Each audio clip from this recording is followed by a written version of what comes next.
All right, so we're gonna get started with a collar tie. Now, a lot of coaches will sit there and yell, don't tie, don't tie, don't tie. I'm not one of those coaches. Most of what we do on our feet is from a tied up position. But what I'm going to show you is one, how to tie with purpose, and two, how to tie with an objective in mind, okay? So the purpose part is good, hard, aggressive ties are useful for moving your opponent around and keeping a good defense. So we're going to start out with the first one, which is a collar tie. This is called a collar tie because it happens up here on the collar of your opponent. Now, I'll start out by showing what not to do.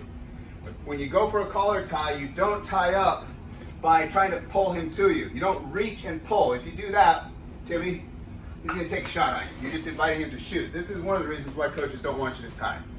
Another reason is because sometimes wrestlers will get in this position and just be stuck here. Okay? So, we're going to dictate the tie. To do this, first of all, you push your way in. You don't pull your way in. Okay?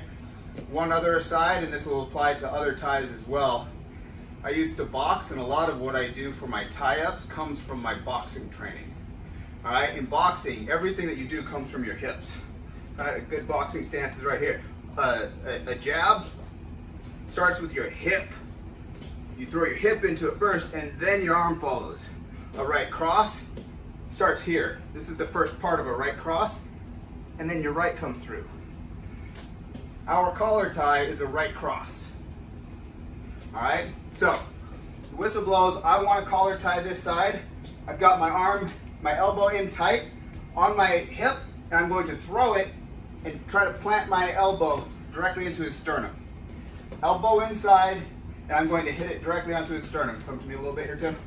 All right, so we're going to come in, and I'm just right there. All right, that's my first motion.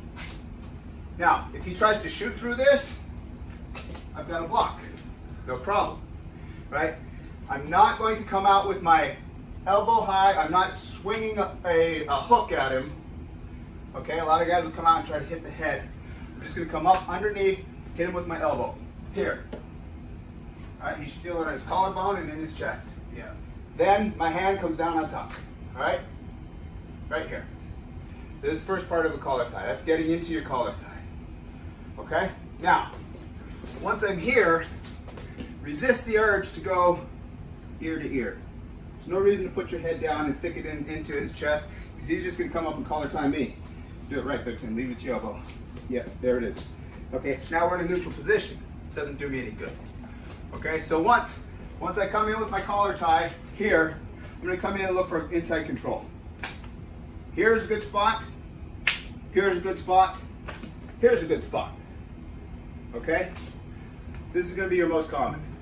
He'll usually give you inside control too. Right? I don't know why, if another tie is come double inside. A lot of guys aren't going to let me just sit here and have this. He's going to fight inside. We're going to be like this. But for some reason, when I come in on a collar tie, he'll let me have this frequently. All right? So from here, there's a lot of things that we can do. And we'll go over that in the next segment.